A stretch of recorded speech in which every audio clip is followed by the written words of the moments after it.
अस्सलाम वालेकुम class, welcome back.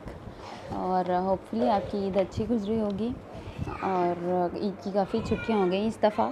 तो अब दोबारा स्टडी की तरफ आते हैं। ईद से पहले मैंने आपको एक टास्क दिया था कि आपने एस्चुअरीज़ की इन्वायरमेंट के बारे में जो है वो डिस्कस करना है, उसको पढ़ना है अच्छी तरह से, पेल्जर से, नेट से और मुख्तलिफ सोर्सेज से। तो होपफुली आपने से मोस्टली ने इसको पढ़ा होगा। तो वेरी सून हम इसके लिए एक असाइनमेंट डे रखेंगे। उस तरह से आपने एस्चुअरीज़ की जो असाइनमेंट है उन्हें सबमिट करवाना है, ठीक है। एस्चुअरीज़ में माइक्रोबियल जो लाइफ है उस पर आपने डिटेल नोट लिखना है along with its physiochemical factors. तो आज जो हमारा टॉपिक है वो है फ्रेश वाटर इन्वायरमेंट। जैसे कि हमने इक्वेटिक इन्वायरमेंट को स्टार्ट कर रखा है और उसमें हम ओशियन और फ्रेश वाटर इसको डिवाइड करते हैं। We have studied the similarities of the oceanic and fresh water environment. Apart from the similarities there are lots of differences. कुछ चीज़ें ही कॉमन हैं, उनके अलावा बहुत से फैक्टर्स जो हैं वो डिफरेंस में ही आते हैं। जैसे कि जो फ्रेश वाटर इन्वायरमेंट है वो ओशियनिक इन्वायरमेंट की निस्बत काफ़ी ज़्यादा आप कह सकते हैं कि सूटेबल है फॉर दी माइक्रोबियल लाइफ। और यहाँ पर चाहे वो रनिंग वाटर है, चाहे वो बहुत ही ओलिगोट्रॉफिक वाटर है जहाँ पर न्यूट्रिएंट बहुत कम है, फिर भी यहाँ पर जो माइक्रोबियल नंबर है वो ओशियनिक इन्वायरमेंट की निस्बत ज़्यादा ही होता है। कुछ डिफरेंसेस जो हैं वो ये हैं कि क्योंकि जैसे आपने पढ़ा कि जो ओशियनिक इन्वायरमेंट है वहाँ टेम्परेचर काफ़ी कम है, वो that is energy poor, that is barophilic।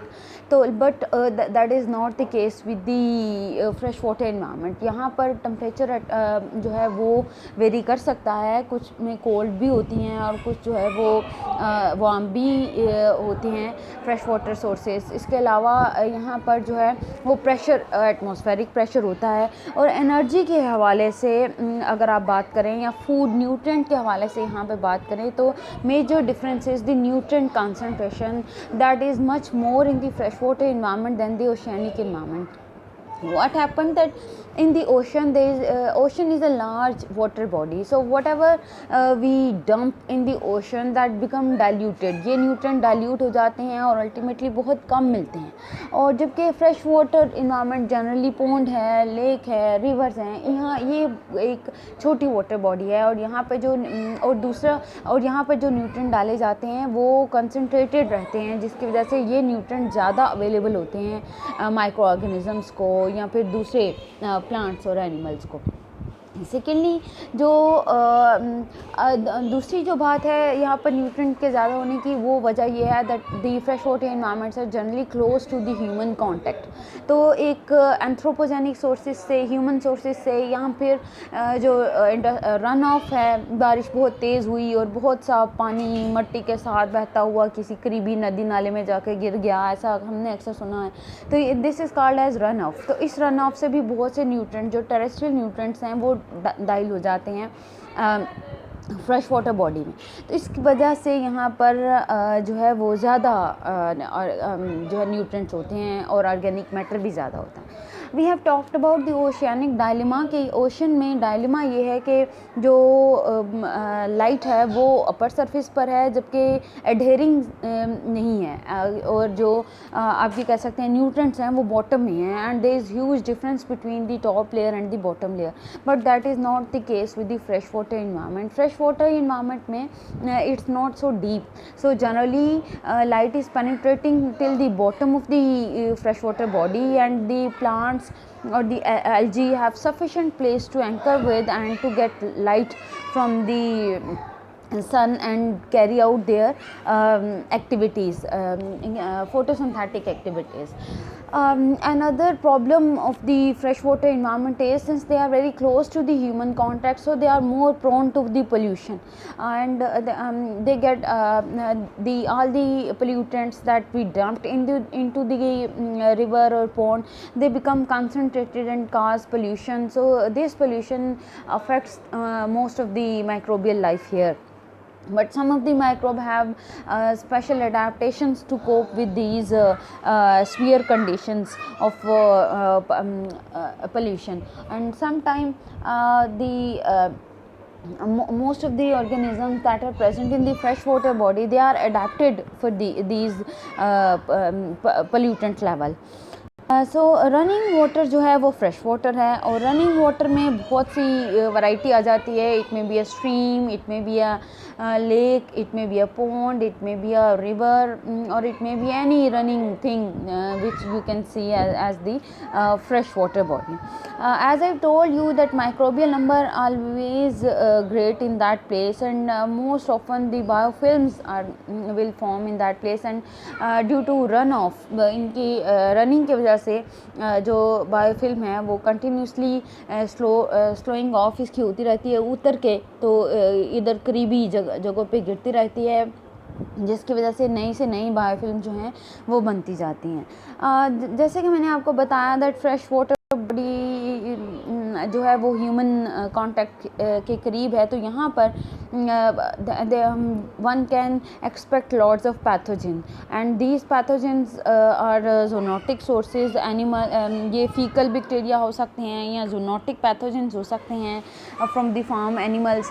तो यहाँ पर ये पैथोजेंस इसमें बहुत से जैसे कंपाइलोबैक्टर है, different members of enterobacteriaceae and E coli जो कि इंडिकेटर है, तो ये सब जो है ये यहाँ पर पाए जा सकते हैं. Another characteristic of the organism that are the microorganism that is present in the freshwater body is they are pigmented, and this pigment help them to survive the UV radiation. Since I have told you that these microbes are generally present on the upper surface, and there is no deep aphotic zone in the freshwater environment.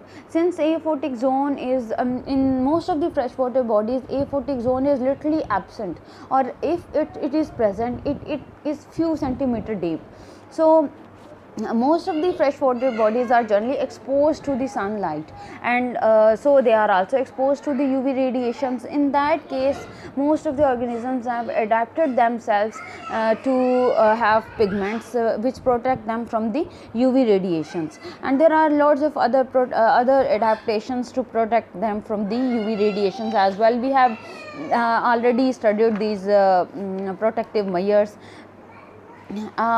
Since we expect fecal pollution here, and so there are lots of member of Enterobacteriaceae might be present in that place, and they cause common infection in the animals and even in the human.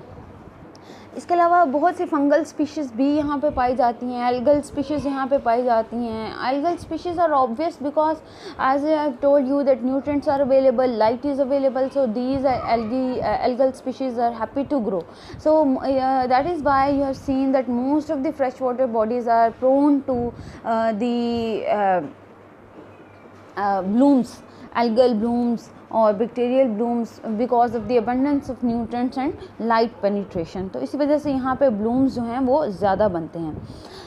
Another adaptation जो कि ये यहाँ पर show भी हो रही है, this is the प्रोस्टिकेट.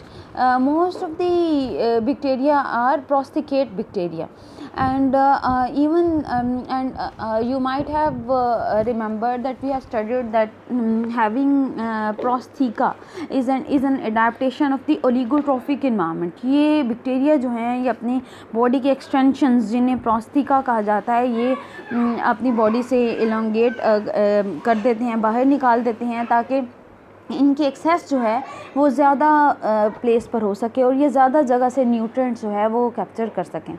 तो ये एक जैसे मुख्तलिफ हाइफोबैक्टीरियम हैं या इसी तरह के कोलोबैक्टर है, ये क्या करते हैं कि जैसे जैसे लो न्यूट्रिएंट होती हैं तो ये अपनी प्रोस्टिकेट की लेंथ इंक्रीज़ कर देते हैं ताकि इनकी एक्सेस जो है वो ज़्यादा दूर तक हो और वो वहाँ से न्यूट्रिएंट्स जो हैं वो ले सकें.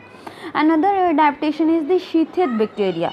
Sheathid bacteria is also an adaptation and what kind of adaptation is कि ये जो शीथित बैक्टीरिया हैं ये इनकी शत जो है ये होल्ड फास्ट के तौर पे काम करती है ताकि ये किसी सॉलिड सबस्ट्रेट के साथ अटैच हो सकें। जैसे लेप्टोथ्रिक्स हैं और ये ज़्यादातर अनपोल्यूटेड वाटर में पाया जाता है, लेकिन यहाँ पर क्या होता है कि ये अपने शत के ज़रिए किसी भी चीज़ के साथ, किसी भी सॉलिड सरफेस के साथ अटैच हो जाता है और यूँ रनिंग वाटर में फ्लोइंग से जो है वो बच जाता है। इसलिए हैविंग शत is an important characteristic of bacterias. कुछ बैक्टीरिया की स्पीशीज़ जो हैं वो स्ट्रक्चरली बहुत डिस्टिंक्ट होती हैं। कुछ स्पेशल टाइप के बैक्टीरिया जैसे आयरन बैक्टीरियम है और इसकी एग्जांपल गैलियोनिला है। ये बैक्टीरिया जो है इनको आयरन बैक्टीरिया इसलिए कहा जाता है because they promote the corrosion of cast iron and mild steel pipes. तो इसमें ये क्या करते हैं, कोरोजन काज करते हैं, ये आयरन के साथ जो है वो रिएक्ट करते हैं आयरन, जिसकी वजह से इनको आयरन बैक्टीरिया कहा जाता है। ये इम्पोर्टेंट भी हैं क्योंकि ये ज़ाहिर सी बात है कास्टिंग काज करते हैं, कोरोजन काज करते हैं। फ्रेश वाटर बॉडी में प्राइमरी प्रोडक्शन जो है वो काफ़ी ज़्यादा होती है because lots of primary producers are present here like the higher plants eukaryotic algae and cyanobacteria, they are present here, they support lots of heterotrophic community. और ये कम्युनिटी जो है वो इनके साथ सिम्बियोटिकली एसिम्बियोटिकली जो है वो अटैच होती है। There are lots of moulds that are present in that place. तो यहाँ पर काफ़ी ज़्यादा पॉपुलेशन जो है वो आपको डेंस पॉपुलेशन मिलती है, but this population is controlled by the predation. There are two ways to control this population. One is the predation and other is the parasitism. There are lots of kinds of bacteria that are present who feed on the other bacteria, and there are lots of pathogens that are present who virtually cause the diseases in different strains of bacteria like हम bacteriophages के बारे में पहले से जानते हैं, हम fungal species के बारे में जानते हैं जो कि एल्गी में या दूसरी फंगल स्पीशीज़ में या बैक्टीरिया में इवन डिजीज़ काज करती हैं। तो इसी तरह से ये जो है इस तरह से बैक्टीरियल पॉपुलेशन को कंट्रोल किया जाता है। ये जो लाइफ साइकिल दिया गया है दिस इज़ वेरी इंपॉर्टेंट, ये डीलो विब्रियो का लाइफ साइकिल है और इस लाइफ साइकिल को यहाँ पर जो है वो शो भी किया गया है। ये हेयर यू कैन सी कि यहाँ पर ये एंटर होता है अपने होस्ट में और उसके बाद ये आहिस्ता आहिस्ता उसका साइटोप्लाज्म जो है वो इनगल्फ करता हुआ उस पर कब्ज़ा कर लेता है पूरे सेल में और then the cell will burst and new strains will release. तो इस तरह से ये जो डीलो विब्रियो है वो अपने प्रे सेल को ख़त्म कर देता है और अपने बहुत से और जो अपना नंबर इंक्रीज़ करता चला जाता है। तो इस तरह की प्रीडेशन, इस तरह की पैरासिटिज्म से, प्रीडेशन से जो है वो माइक्रोबियल नंबर जो है वो कांस्टेंट मेंटेन रखा जाता है। लेकिन इसके बावजूद भी माइक्रोबियल नंबर ज़्यादा हो जाने की वजह से इन्वायरमेंट जो है वो एनऑक्सिक हो जाती है because as I told you before since there are lots of photosynthetic organisms and they are continuously producing oxygen, but still heterotrophic organisms outnumbers them. Heterotrophic organism का नंबर ज़्यादा हो जाता है and they consume almost all the oxygen for their heterotrophic activity, for their decomposing activity, और जिसके नतीजे में generally these environments become anoxic and in that environment जो है वो कुछ खास किस्म के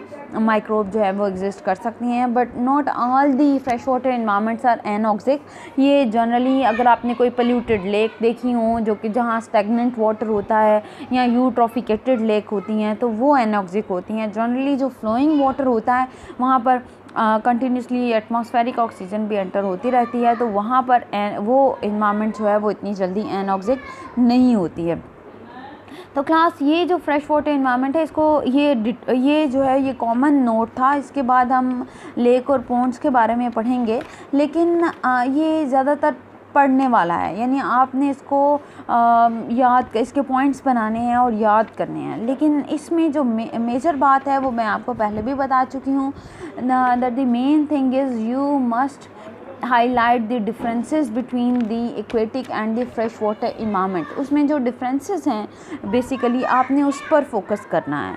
तो आपने लेक्चर में पॉइंट्स भी और यहाँ पर दिए गए जो पॉइंट्स हैं उनको मिलाकर बेशक खुद से असाइनमेंट बना लें या आप जिस तरह से भी इसको करते हैं, लेकिन आपका मेजर टास्क जो है वो अपने कंपैरिजन का नोट तैयार करना है जो कि इस पर होगा। ठीक है, होपफुली ये बहुत इजी सा है, आपको इसकी समझ आ जाएगी। एक और बात कि इसमें जितनी भी डायग्राम्स हैं उन सब की जो लेजेंड्स दिए गए हैं लाइक दिस, ये जो लेजेंड्स दिए गए हैं ये आप लोगों ने अच्छी तरह से करने हैं। लाइक डिलो विब्रियो का कोई हवाला आपके टेक्स्ट में बस नाम ही लिखा गया है, लेकिन उसका डिटेल अकाउंट यहाँ लेजेंड में लिखा गया है, आपने उसको पढ़ना है। इसी तरह से ये सारे जो लेजेंड्स हैं आपने ये जिस तरह से आप देख रहे हो ये सब ये आप लोगों ने साथ साथ इसको पढ़ना है। और इसमें जो कोई इम्पोर्टेंट अडेप्टेशन है या कोई इस तरह की पॉइंट है जो आपके लिए हेल्पफुल हो सकता है तो वो आपने इसको साथ में हाईलाइट कर देना है ताकि दोबारा आपको सब ना पढ़ने पड़े और आप सिर्फ उसी को पढ़ो जो कि आपके मतलब का हो। तो होपफुली इसकी आपको समझ आ गई होगी। इसको अच्छी तरह से रीड आउट करें।